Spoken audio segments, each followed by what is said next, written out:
ज्यादती को जब मना किया गया है, तो आज हम लोग जो तरह तरह की चीजों में जो फजूल खर्ची कर रहे हैं, शादी एक कपड़े में हो सकती है, एक कपड़ा लड़के को दे दिया जाए लड़की वालों की तरफ से, और एक ही साड़ी और एक ही कपड़ा लड़की को दे दिया जाए लड़के वालों की तरफ से। शादी एक जोड़े में हो सकती है, लेकिन 20-20 साड़ियां, उधर से 20-20 कपड़े, 500 रुपए के जूते में काम चल सकता है, लेकिन 5000 का जूता, 1000 रुपए के सूट में काम चल सकता है, लेकिन 20-20 हजार की साड़ी। अरे कुछ तो हया करो, कुछ तो शर्म करो। किस नबी की उम्मती हो जिसके पास रात में खाने को कुछ नहीं और वो करवटें बदल रहा है? उसकी उम्मती शादियां कर रही है और कर रहे हैं, एक एक साड़ी पर 20-20 हजार, 15-15 हजार, 10-10 हजार रुपए का खर्च किया जा रहा है। कम से कम इन फजूल खर्चियों से बचो। जब जायज कामों में, दीन के कामों में, गरीबों और मिस्कीनों में भी एक लिमिट से ज्यादा खर्च नहीं कर सकते, तो इन फजूल खर्चियों में तुम्हें करने की इजाजत किसने दे दी है? मेरे भाइयों, तसव्वुर करो, समाज के चौधरियों, समाज के जिम्मेदारों, तुमसे हिसाब किताब होगा। अगर समाज में कोई आदमी अपनी लड़की को, अपनी बीवी को 3 तलाक दे दे, तो आप उसका सोशल बाइकाट करते हैं, आप उसको समाज में जीने नहीं देते हैं, आप उससे कतई ताल्लुक कर लेते हैं। जब समाज में आपने ये दस्तूर बनाया है, तो आपके समाज में ये दस्तूर कैसे कायम है कि 15,000 की साड़ी दी जाए, 20,000 की साड़ी दी जाए, 200-300 आदमी बारात में आए? अगर एक दस्तूर वो बना सकते हो, तो दूसरा दस्तूर तुम्हारे सामने कैसे चलता है? आए समाज के ठेकेदारों, कयामत के दिन तुम भी पकड़े जाओगे। अल्लाह की कसम, तुमसे भी इसका हिसाब किताब होगा। मौलाना जर्जीस ने अपनी बीवी को तलाक दे दी, 1 महीने बाद, 2 महीने बाद फिर दे दी, 2-3 महीने बाद फिर दे दी। अब समाज कहता नहीं रहने देंगे इन दोनों को, लड़की को अलग कर दो, बीवी को अलग कर दो, साहब इनसे बाइकाट, शादी ब्याह मौत मिट्टी सब खत्म। अगर समाज ये कानून बना सकता है, तो समाज ये कानून क्यों नहीं बनाता है कि 200 आदमी बारात में क्यों आएंगे? नहीं, जो आदमी अपनी लड़की की शादी में 200 आदमी बाराती बुलाएगा, उस लड़की के बाप का भी बाइकाट किया जाएगा। जो लड़का अपनी शादी में 200 आदमी की बारात लेके जाएगा, हम उस लड़के का भी बाइकाट करेंगे। जो आदमी 10,000 की साड़ी अपनी होने वाली बीवी को देगा, हम उसका भी बाइकाट करेंगे। ये दस्तूर क्यों नहीं बनता? समाज के अंदर ये कानून क्यों नहीं बनता? अगर वो बना सकते हो, तो ये क्यों नहीं बना सकते? मौलाना बड़ी मुसीबतें खड़ी कर रहे हैं हमारे लिए, बुलाएंगे तो होगा। अच्छा, अब देखिए भैया, जल्दी जल्दी अब एक और मसला सुन लो। हाँ, और इस मसले को हमारे मर्दों से ज़्यादा हमारी जो लेडीज़ आई हैं, ख्वातीन औरतें, ये सुने। अब जो मसला मैं बताने जा रहा हूँ वो सुनिए, फजूल खर्ची से ही ताल्लुक़ रखता है, और इसके बाद फिर हम टर्न लेंगे दूसरी तरफ। और सुनिए, पानी ठंडा है, कुछ गर्म नहीं मिल जाएगा? थोड़ा सा अगर कहीं गर्म पानी हो तो देख लो।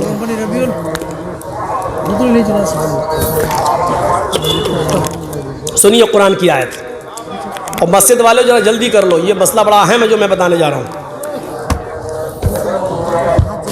सुनिए, इस मसले को हम थोड़ा सा आहिस्ता बताएंगे ताकि हमारी माँ बहनें भी समझ लें। वअलल मौलूदि लहू रिज़्क़ुहुन्ना व किस्वतुहुन्ना बिल मारूफ ला युकल्लिफुल्लाहु नफ्सन इल्ला वुसअहा।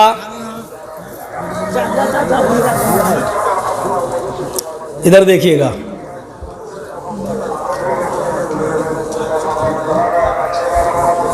लड़के के बाप के ऊपर जिम्मेदारी होती है। सुनिए, बच्चे के बाप पर यह जिम्मेदारी आयद होती है क्या? वअलल मौलूदि लहू, जिसका बच्चा है, जो पैदा हुआ है अभी हाल ही में, आज कल परसों जो बच्चा पैदा हुआ है, वअलल मौलूदि लहू रिज़्क़ुहुन्ना व किस्वतुहुन्ना,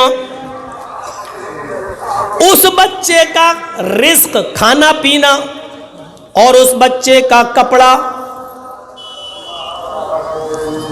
मौलूद लहू पर यानी बच्चे के बाप के ऊपर आयद होता है। सुन रहे हैं? लेकिन कैसे? बिल मारूफ, दस्तूर के मुताबिक। यही हमें बताना है, दस्तूर के मुताबिक। ये क्या है? बताने का मकसद ये है, अगर किसी शख्स ने अपनी बीवी को तलाक दे दी, तलाक पड़ गई, तलाक हो गई, और 3 महीने गुजर गए, बच्चा आज पैदा हुआ और शौहर ने बच्चे की पैदाइश के बाद अपनी बीवी को तलाक दे दी, फिर दूसरे महीने में दूसरी तलाक दे दी, फिर तीसरे महीने में तीसरी तलाक दे दी, अब तलाक पड़ गई। औरत तीसरी तलाक के बाद अपने शौहर पर हराम हो गई। लेकिन कुरान एक कानून मुतय्यन कर रहा है कि उस 3 महीने के बच्चे का क्या होगा। उस बच्चे के लिए उसके पालन पोषण का जिम्मेदार कौन होगा?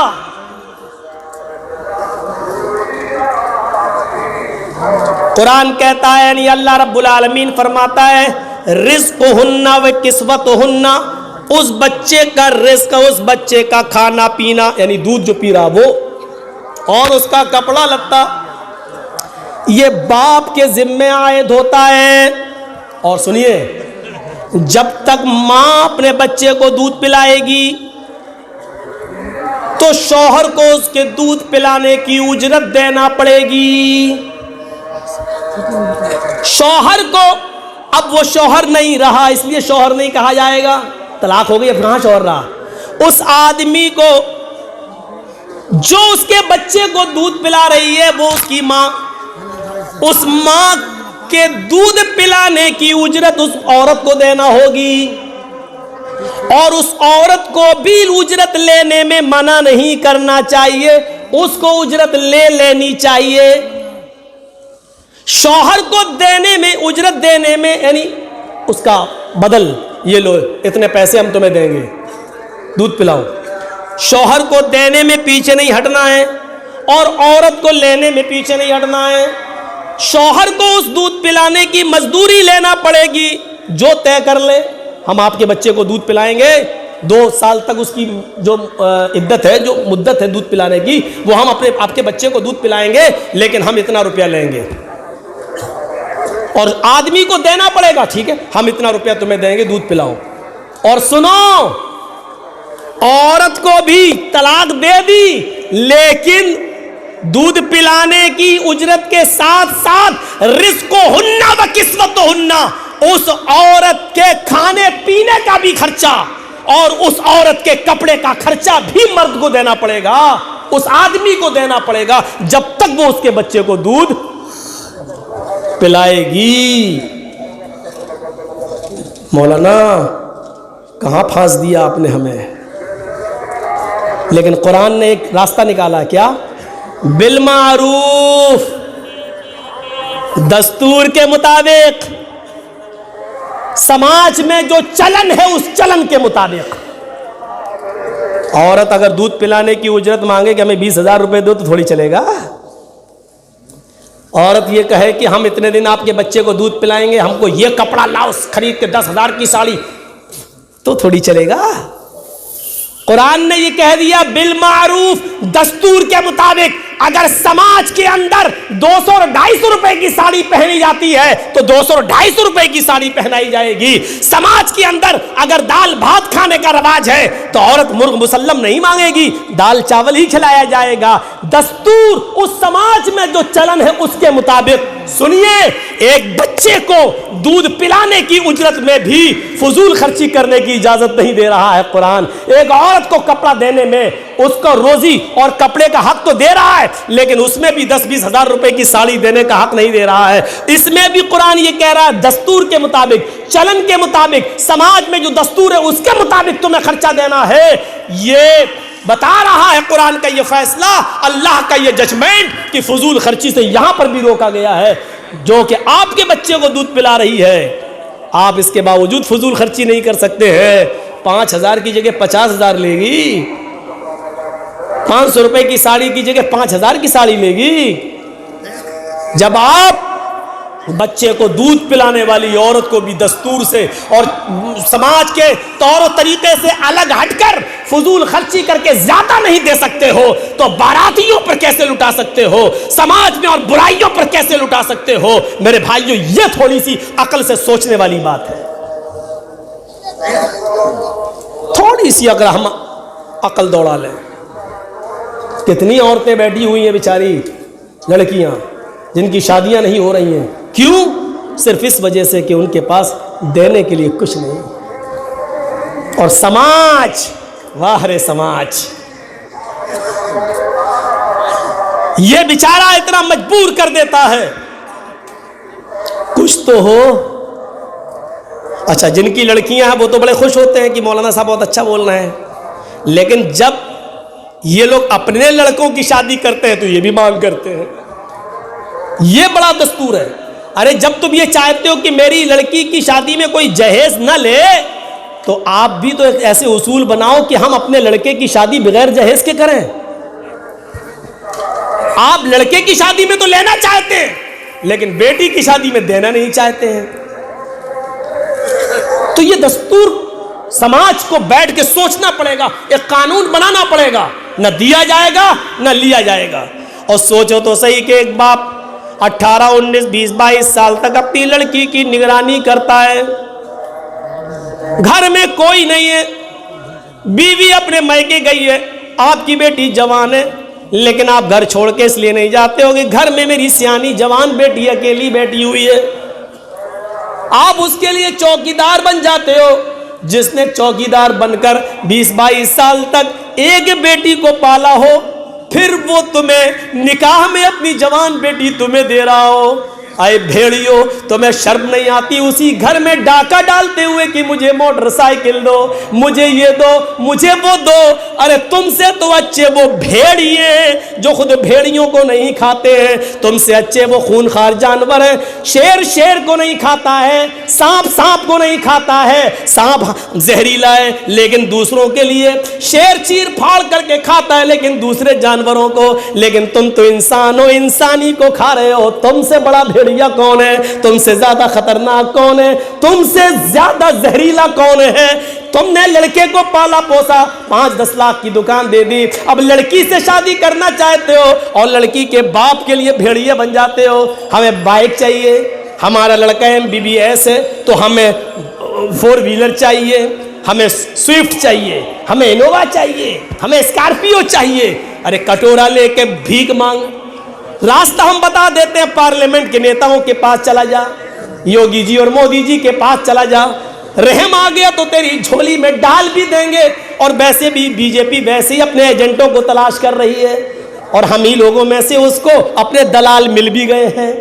मेरे भाइयों, हम क्या बताएं और किस तरफ जाएं? हम जाना नहीं चाहते हैं कि इस घर को आग लग गई घर के चिराग से। आए चश्मे अश्कबार जरा देख तो सही, ये घर जो जल रहा है कहीं तेरा घर तो नहीं?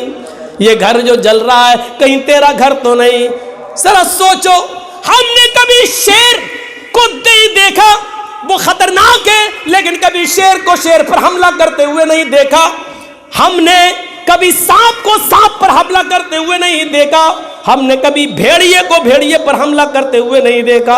हमने एक जानवर को देखा कि वो दूसरी नस्ल पर हमला करते हैं, दूसरे जानवरों पर हमला करके उसका शिकार करके खाते हैं। लेकिन हाय इंसान, तू कितना बड़ा भेड़िया है और कितना खूनख्वार है कि तू अपने ही जैसे इंसान पर हमला करता है, अपने ही जैसे इंसान पर हमला करके उसके गोश्त को नोच नोच के खाता है। वो बेचारा अपनी बेटी की शादी करने के लिए लोन लेता है और उस लोन के लिए अपना मकान लोन पर रख लेता है। अपने मकान के कागज देकर वो आसान और सस्ते ब्याज के दर पर वो लोन लेता है और फिर वो अपनी बेटी की विदा कर देता है। लेकिन उस घर का कर्ज अदा करते करते उस बूढ़े की पूरी जिंदगी गुजर जाती है।